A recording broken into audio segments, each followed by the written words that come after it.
Buongiorno a tutti amici, oggi cominciamo con le ricette natalizie. Prepariamo insieme il baccalà con le patate, il pomodoro e le olive. Una ricetta tipica del 24 dicembre per la vigilia di Natale. Ci occorrerà 1 chilo o 1,5 chili in base a quanti sono i nostri commensali di baccalà dissalato. Possiamo dissalarlo in casa semplicemente mettendolo in una bacinella con acqua fredda che andremo a cambiare mattina e sera per circa 2 o 3 giorni. Dopo prendiamo mezzo chilo di cipolle, le sbucciamo e le andiamo ad affettare.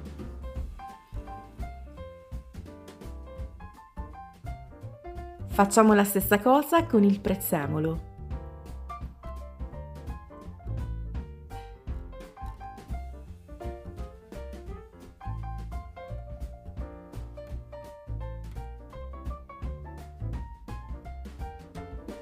Tagliamo a spicchi 600 g di patate.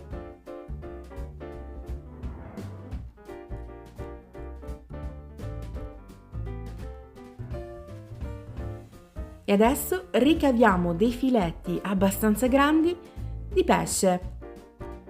Tagliamolo dalla parte della carne e non dalla parte della pelle, in questo modo sarà più semplice.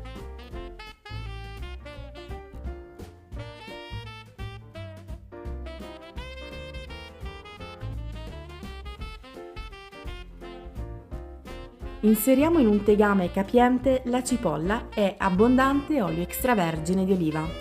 L'olio deve essere abbondante, così la ricetta verrà davvero squisita.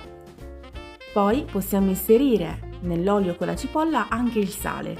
In questo modo riusciremo a farla dorare in minor tempo.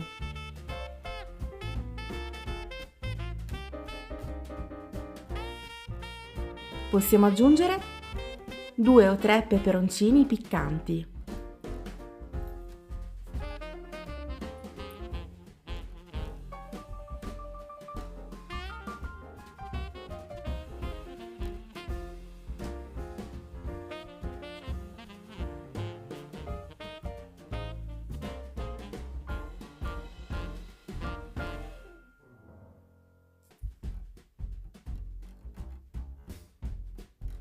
Guardate, la cipolla inizia a dorare.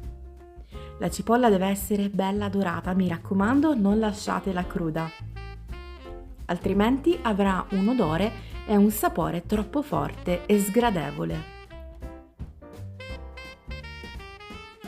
Bene, la cipolla è al punto giusto. Aggiungiamo 800 g di pomodori pelati che ho frullato, mescoliamo.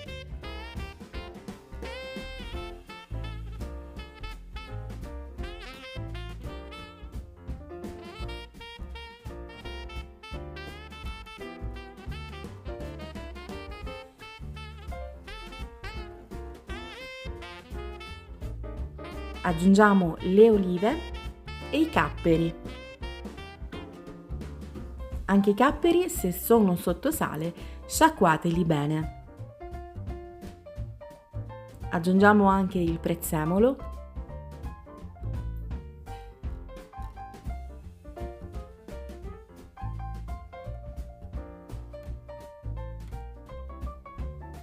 Circa 1 bicchiere, 2 bicchieri di acqua.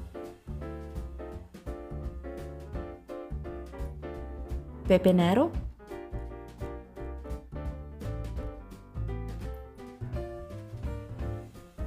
aggiungiamo le patate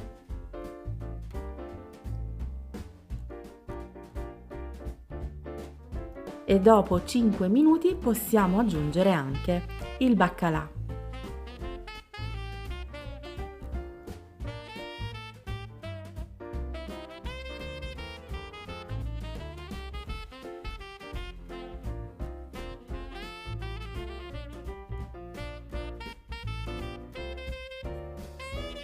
Chiudiamo con il coperchio e lasciamo cuocere per 30 o 40 minuti. Verifichiamo la cottura delle patate prima di chiudere il fuoco. E voilà, il baccalà è pronto per essere servito. Se volete potete prepararlo anche in anticipo, magari il giorno prima. Completiamo con un bel cucchiaio di salsa e voilà, il piatto è pronto. È una ricetta davvero squisita. Con questa ricetta tutti ameranno il baccalà. Spero che la ricetta vi sia piaciuta. Iscrivetevi al canale perché ci saranno davvero tante ricette golose e naturalmente è tutto gratuito. Vi aspetto, unitevi a questa bellissima community di appassionati di cucina. Alla prossima ricetta e se vi va lasciate anche un like e un commento. Ciao a tutti!